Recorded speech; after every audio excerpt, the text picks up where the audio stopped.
우리나라의 롤 모델은 미국입니다. 미국은 기독교의 캘비니즘, 청교도 정신으로 세워진 나라입니다. 처음에는 영국에서 그 캘비니즘들이 살았는데 영국 그 성공회가 많이 타락하고 하니까 그것을 갖다가 변화시키기 위해서 애를 쓰다가 그게 잘 이루어지지 않았어요. 그래서 좀 더 기독교적인 이 캘비니즘 세상을 갖다가 만들고 싶은 그런 마음들이 있었습니다. 새로운 세상에서 시작하자. 그래서 그들이 자신들의 그 신앙을 지키고 더 그렇게 펼쳐나가기 위해서 그 아메리카 북쪽에 있는 미국 지금 현재 그 아메리카 대륙으로 건너가게 되었습니다. 그게 미국의 시작이었어요. 당시에 미국에는 소수의 인디언만 남아 있었어요. 그렇게 많던 인디언들이 다 사라져 버렸어요. 그 이들보다 먼저 그 아메리카 대륙으로 건너간 사람들이 있었는데 스페인, 영국, 프랑스 이 군대들이 들어가서 식민지를 건설하기 위해서 들어갔었어요. 그런데 그들이 들어갔을 때에 거기에 함께 무엇을 들어요? 질병을 가지고 왔어요. 천연두. 이곳 원주민들은 천연두에 한 번도 걸려본 적이 없었어요. 이 천연두가 그들을 휩쓸었는데 당시에 아메리카 대륙에 2,500만의 인디언들이 살고 있었는데 그들이 다 죽고 25만 명만 남았어요. 90%가 다 죽어버렸어요. 그러니까 그 넓은 땅덩어리에 25만 명밖에 없는 거예요. 텅텅 비어버린 거예요. 그래서 새로운 세상을 만들기가 아주 적합하게 된 그래서 청교도들이 그곳에 들어가서 나라를 뉴 잉글랜드를 처음에 시작했다가 점점 이제 미국이라는 아메리카라고 하는 나라를 이제 만들게 됩니다. 그래서 많은 청교도들이 그곳으로 이주를 해가기 시작했어요. 처음에 갔던 사람들은 뭐 얼마 안 되지만 계속해서 청교도들이 이주를 해나가면서 청교도 정신을 가지고 나라를 세우게 된 겁니다.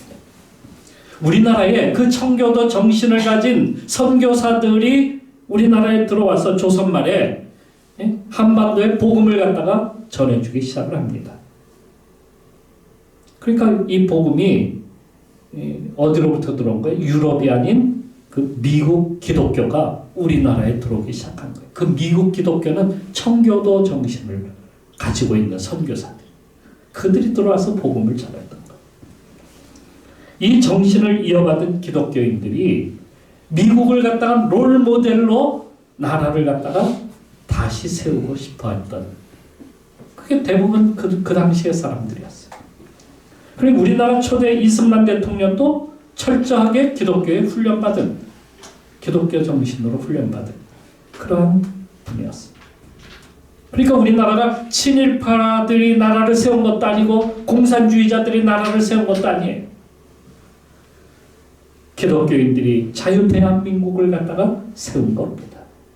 그 정신을 가지고.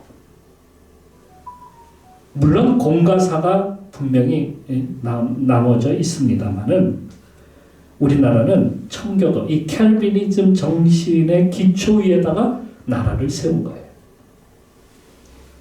물론 어떤 이는 이게 물질주의가 아니냐 이렇게 말을 하는 사람도 있어요. 캘비니즘은 물질주의하고는 다릅니다. 열심히 일을 해서 돈을 벌어서 부자가 될 수 있어요. 그런데 그 부자가 되면은 자기가 먹고 즐기는 것이 아니라 그것을 갖다가 전략하고 그것을 갖다가 모아서 다른 사람들을 위해서 쓰도록 그렇게 하는 것이 캘비니즘. 자기만 먹고 즐기라는 게 아니었어요. 함께 누리자. 함께 나누고 함께하는 세상을 만들어가는 것.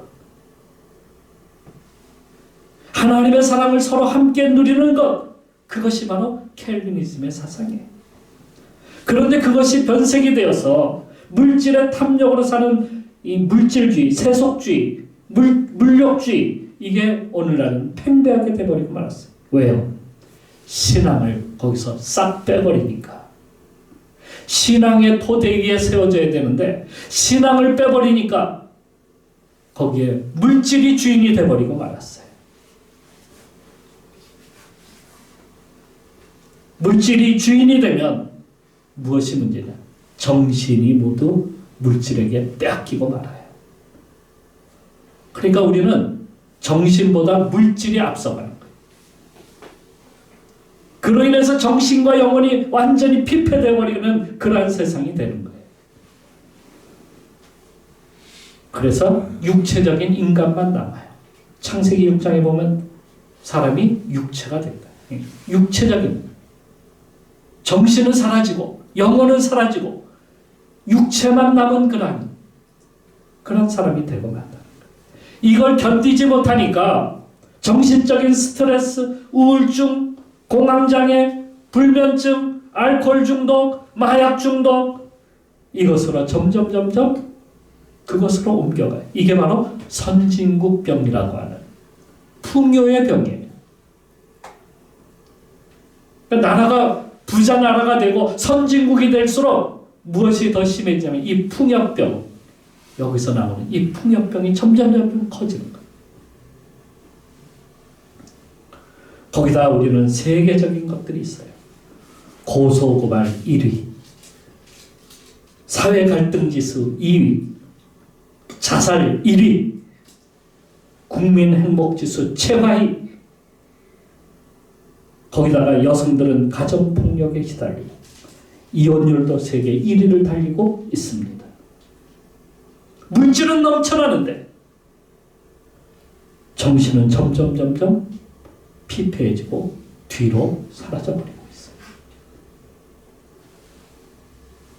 이것은 찢어지게 가난하고 모든 것이 망가졌던 조선 말의 그 헬조선에서 이제는 정신이 다 망가져버리는, 그래서 폭발 직전에 있는 헬조선, 그 속에 우리가 살아가고 있습니다.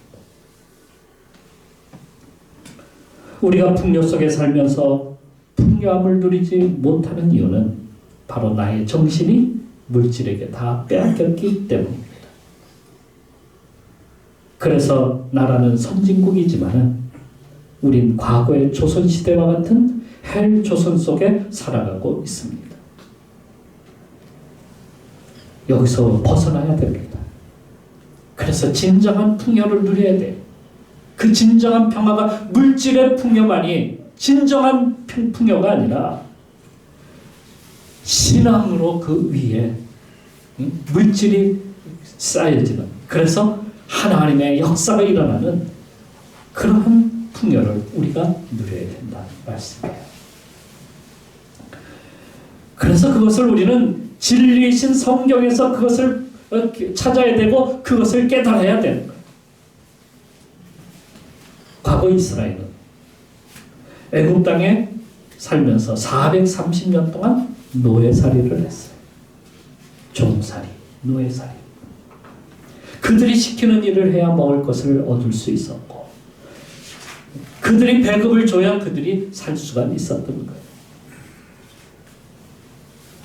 이래도 그것은 애굽을 위해서 일하는 것이고 싸워도 애굽을 위해서 일하는, 모든 것은 누구를 위해서 살아야 되냐면 애굽을 위해서 사는 거예요. 그런데 거기서 하나님께서 그들에게 자유를 주시기 위하여 그들을 해방시키시죠. 그래서 그들을 가나안 땅으로 가게 하시는데 노예살이에서 가장 먼저 벗어나야 되는 것이 가난이에요. 먹고 살지 못하면 다시 어디로 돌아가는 거예요? 다시 돌아가는 거예요. 스스로 일을 찾아야만 해요. 스스로 일을 찾아야만 해요. 게으르면 먹을 것이 없어요. 그리고 약해지면 모든 것을 빼앗기게 됩니다. 부지런히 일하고 싸워서 쟁취를 해야 되는 거예요. 자기 것을 갖다가 찾아야 되고 그것보다 더 많이 얻어서 다른 사람을 도울 수 있는 그러한 상태까지는 우리가 나가야 돼요. 인간 사회는 서로 경쟁하면서 싸워야 되는 그러한 세상 속에 인간이 살아가는 거예요. 이게 타락한 인간의 전형적인 모습이죠. 누가 먼저 일거리를 차지하느냐에 따라서 더 많이 가질 수 있는 것이 오늘날이다. 과거는 똑같습니다. 경쟁에서 살아남으려니 온갖 방법을 다 사용해야만 합니다. 뇌물을 주거나 부정한 방법을 써서라도 차지하고 가져야만 해요. 이게 오늘날의 자본주의의 이상한 자본주의가 되거든요. 물질주의가 되거든요. 모두가 평등한 나라가 될 수가 없습니다. 평등한 세상을 만들 수가 없어요.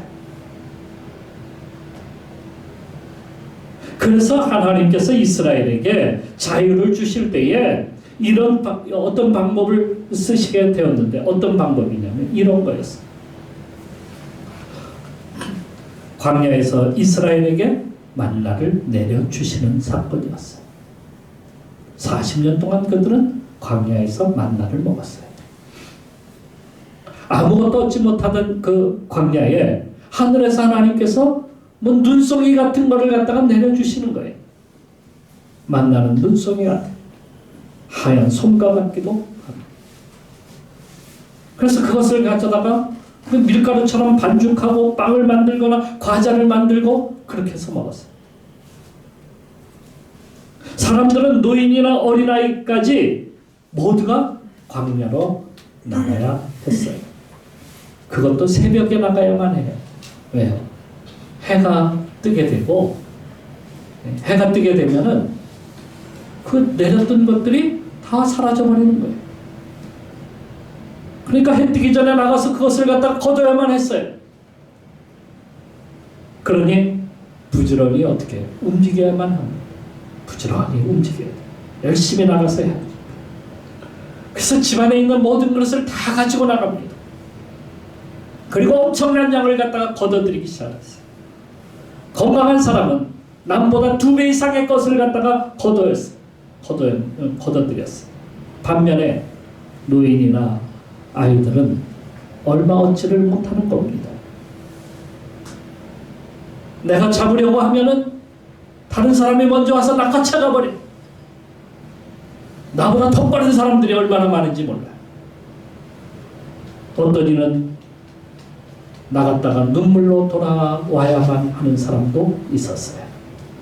병에 걸린 노모나 아내를 위해서 더 많은 양을 갖다가 걷어들여야만 하는데 그러지 못하는 사람은 그날은 눈물로 돌아야만 했어요. 거두는 양이 한계가 있지 않습니까? 그런 날은 가족 모두가 굶주림에 시달려야만 했습니다. 그런데 이 만나를 아무리 빵으로 만들고 과자를 만들어도 저녁이 되면 이게 상에서 독한 냄새가 나기 시작을 하는 겁니다. 그러니까 먹을 수가 없어요. 결국에 남은 것은 다 버려야만 했어요. 그러니 많이 걷어봐야 어떻게 했어요? 소용이 없는 거예요. 점점 그들은 자기 먹을 양만큼 거두게 되었습니다. 더 많이 거둔 사람은 모자란 사람에게 나눠줄 수밖에 없어요. 내가 먹을 수 있는 양은 하루에 정해져 있기 때문에 더 많은 것을 욕심을 내봐야 소용이 없는 거예요. 그래서 돕는 방법이 최선의 방법이에요. 더 많은 양을 거둔 사람은 모자란 사람에게 나눠줄 수 있는 세상, 그런 세상이 이제 오게 된 겁니다. 그래서 성경은 출애굽기 16장 18절에 이렇게 쓰고 있어요. 오멜로 되어본즉 많이 거둔 자도 남음이 없고 적게 거둔 자도 부족함이 없이 각 사람은 먹을 만큼만 거두었더라. 이렇게 쓰고 있어요. 그런데 이 말씀이 신약에 와서 바울은 이렇게 쓰고 있어요. 고린도서에서 서로 도와 나눔의 정신을 얻게 되었다. 고린도서 8장 14절. 그러니까 물질에 지배당하여 정신과 영혼을 빼앗기지 아니하고 풍요로움을 누릴 수 있는 길이 무엇인지를 이렇게 잘 보여주는 말씀이 출애굽기에 나오는 말씀입니다. 이 본문의 말씀에서 우리에게 그것을 잘 보여주고 있습니다. 풍요롭게 사는 비결이 무엇인지 먼저는 복 주시는 분이 누구신가 알아야 돼요. 그게 풍요롭게 사는 겁니다. 오늘날의 인구가 점점 줄어들고 있어요. 현재 5,100만 이상이지만 2050년이 되면 4,700만 정도밖에 안 된대요. 문제는 노인 인구예요. 노령화, 고령화가 되는데 40%가 넘는 인구가 이제는 노인계층. 거기다가 AI의 급증으로 인하여서 일거리가 점점 사라지거나 줄어들고 있습니다. 문제는 당장에 은퇴하는 인구가 베이비붐 시대에 태어난 사람들이잖아요. 그게 막 거리로 쏟아져 나오는 거예요. 그 사람들이 은퇴하는 거예요. 그 노인 일자리도 점점 사라지는 거예요. 그들이 젊었을 때는 미래에 대한 걱정을 할 틈도 없었어요. 먹고 살기 바빴습니다. 그리고 아이들 가르치기가 너무너무 힘들었어요. 그래 거기에 다 쏟아붓다 보니까 연금이고 뭐고 그거 못한 사람들이 너무도 많아요. 국민연금 100만 원 이하의 그 국민연금을 받는 사람들이 70% 이상. 나머지는 너무너무 힘든 거예요. 30만 원, 40만 원 이렇게 받는 사람들이 무지개 있어요. 그걸 의존하면서 살아야 돼요. 이걸 생각하면 미래가 어떻게 될까요? 미래가 잘 안 보여요. 암담해요. 우리는 명절 때마다 제사 지내는 가정들이 참 많죠? 우리나라 사람들. 누구에게 제사해? 하나님께 하는 게 아니라 조상님이 복을 주셨대. 우리는 바르게 알아야 돼. 저도 미래를 갖다가 준비는 하고 있지만 그렇다고 해 걱정하지는 않습니다. 그렇다고 잘 준비를 해서 그러느냐? 그런 것도 아닙니다. 저도 똑같이 이런 통계를 보면 걱정이 앞섭니다.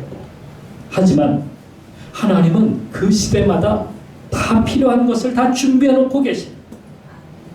그걸 우리가 믿는 거예요. 요셉이 애굽의 총리가 되었을 때에 애굽에는 어떠한 일이 있었냐면 7년 풍년, 7년 흉년이 계속해서 이어졌어요.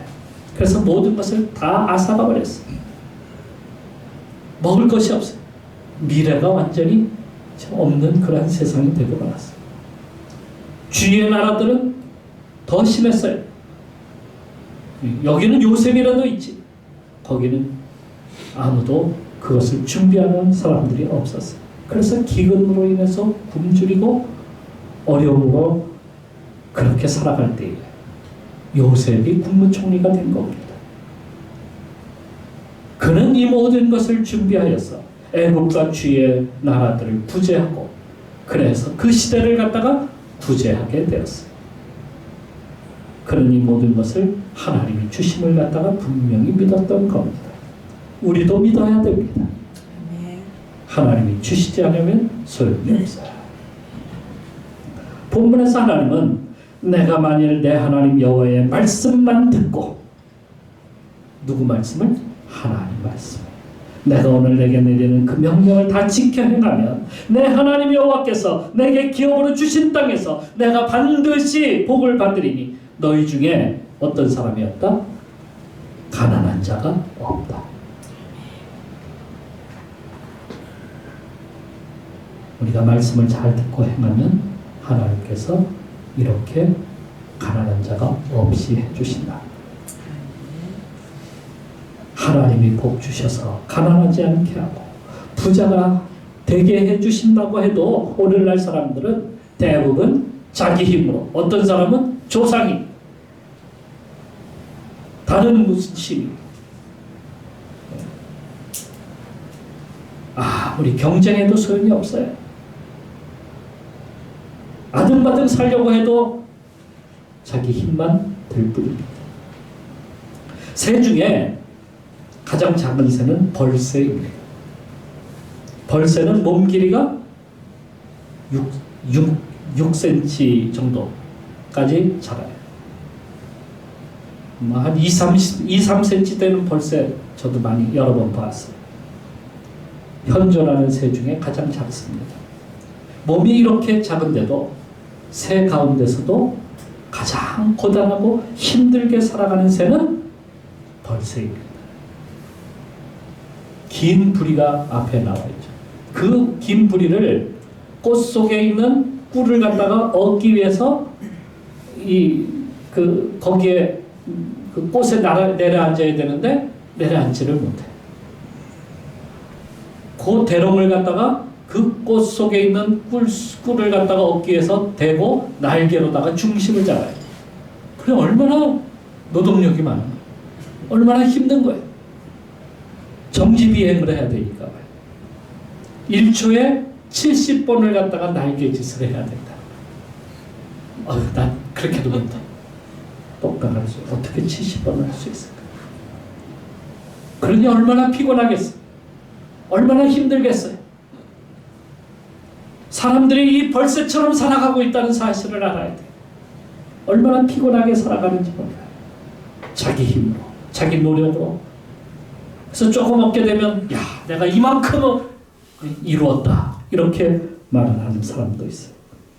그런데 성경의 말씀에 보니까 뭐라고 되어 있는지 알아? 너희가 내 안에 있으면 저절로 열매를 맺느니라. 어떻게 한다고요? 저절로. 이 비결이 있는 거예요. 우리가 풍요롭게 되는 비결이 있는 거예요. 우리가 주 안에 거하기만 하면 됩니다. 모든 것을 풍부하게 더하시는 하나님 안에 거하면 하나님께서 우리에게 그와 같이 넉넉하게 주십니다. 우리는 그냥 감사만 하면 돼. 하나님 감사합니다. 이렇게 주시면 감사합니다. 감사가 넘치는 성도가 되시기를 축원합니다. 다음으로 나눔의 삶을 살아야 풍요롭게 됩니다. 경쟁하는 사회엔 피도 눈물도 없습니다. 적자 생존의 법칙만이 존재합니다. 내가 남을 눌러야 높아지고 권력을 얻고 모든 부를 차지하게 됩니다.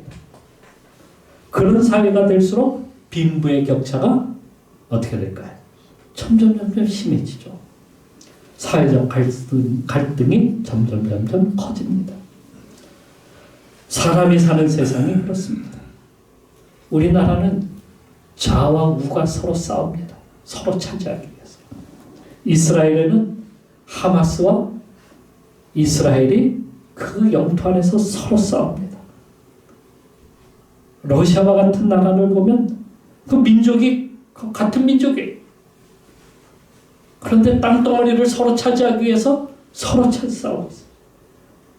민족과 민족이, 나라와 나라가 싸워요. 가정에서도 가족이 명절만 되면 싸워요. 왜요? 더 많은 것을 차지하기 위해서. 더 많이 가지려고 하다 보니까.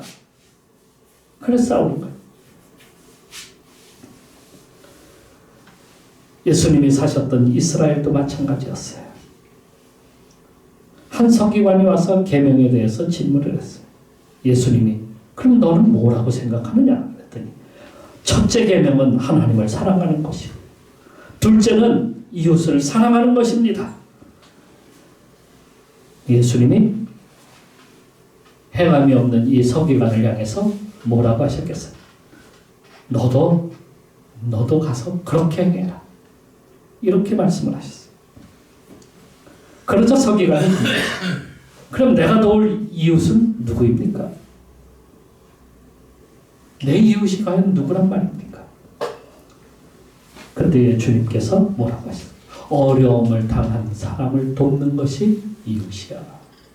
이렇게 말씀하십니다. 한 사람이 산을 넘다가 강도를 만나서 거반 죽게 되었을 때 거기에 제사장이 지나가게 되고요. 레위인이 지나가기도 하고 하지만 그들은 이 피 흘린 사람을 갖다가 조금도 돌아보지 않았어요. 자기 일이 바빠서 혹시라도 부정탈까봐. 그런데 마침 그 길에 사마리아 사람이 지나가다가 그것을 보고 와서 응급처치를 해줘요. 그리고 마을로 내려가서 여관에 맡겨서 치료를 갖다가 부탁하고 돈을 더 주게 됩니다. 비록 사마리아인이지만은 그가 바로 강도를 만난 사람의 이웃이다. 손가락질 받고 그 당시에 그 사회에서 오늘날의 그 하마스와 같은 사람들이라 할지라도 그들이 서로 강도 만난 사람의 이웃이라고 이웃이 될 수 있다라고 주님은 그렇게 말씀을 하고 계시는 거예요. 이것을 말씀하심으로 이방인이라 불렀던 당시의 마케도니아 사람들, 아시아 사람들, 여기에 교회들이 있었는데 이 교회들이 당시에 기근과 핍박으로 어려움을 당하고 있는 예루살렘 교회를 갖다가 도왔다는 것을 우리는 상기해 볼 수가 있습니다. 그들은 헌금을 해서 자신들도 어렵지만 헌금을 모아서 예루살렘 교회를 도왔다는 겁니다. 그래서 그들이 바로 이웃이라는 거예요. 여러분 6.25 때에 6.25 이후에 한국은 너무도 힘들었어요. 다 뭐 없잖아요. 아무것도 남은 것이 없어. 미국 교회가 말입니다. 어려운 그 한국 교회들을 갖다가 너무도 많이 도와줬다는 거예요. 그 당시에 미국 교회는 모든 것을 한국을 위해서 다 수납했어요. 이제 우리도 도와야 되는 거예요. 서로 도와야 돼요. 어려운 이웃을 볼 때에, 강도 만난 이웃을 볼 때에, 병들고 힘든 이웃을 볼 때에 우리가 서로 도와야 된다는 거예요. 본문에 이미 구약시대 때부터 여러 나라를 갖다가 구제할 것을 말씀하고 있는 거예요. 어려움을 당한 이웃들을 도와, 나라들을 도와. 그래야 강한 나라가 되는 거예요. 여기 말씀에 가만히 읽어보세요. 강한 나라가 되는 비결은 뭐예요? 돕는 거예요. 도우면 다른 나라가 볼 때, 야, 저 나라가 대단히 무서운 나라다. 강한 나라가 되는 이유는 도와야 되는 거예요. 먼 나라도 우리의 이웃이라고 말씀하면서 그들도 서로 돕고 살아야 풍성하게 된다는 말씀이에요. 그래야 풍성하게 돼요.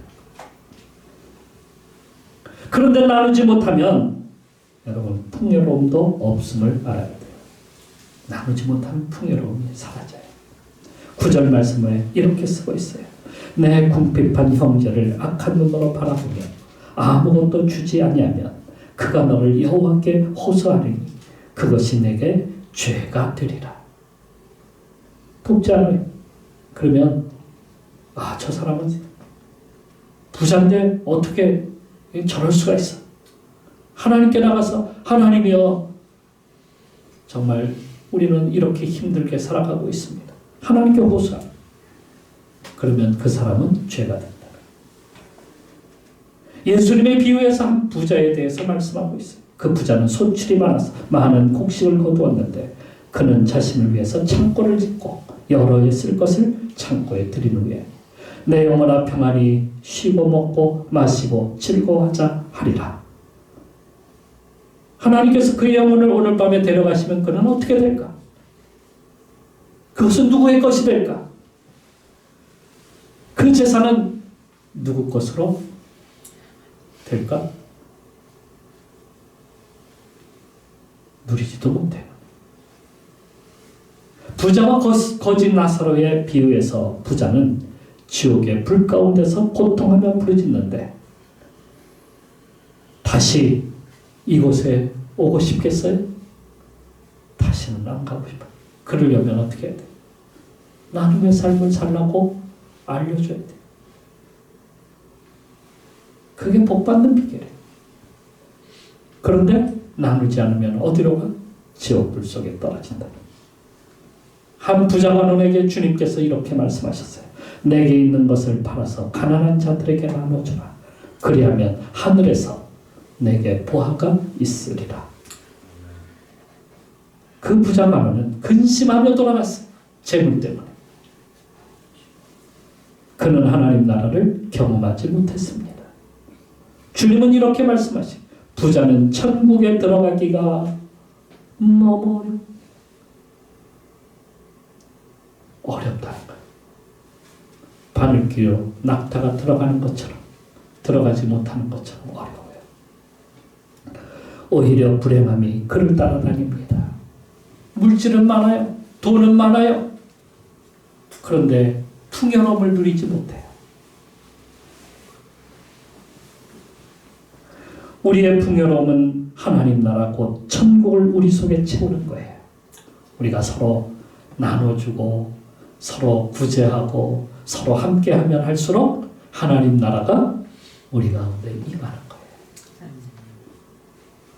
하나님 나라로 채워지는 거예요.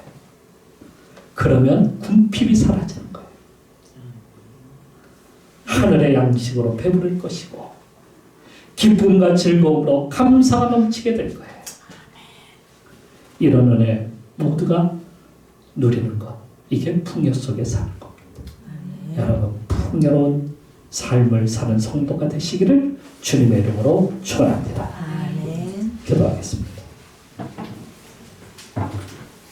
참새와 독수리가 있습니다. 참새는 날 때마다 계속해서 날개를 흔들어야만 합니다.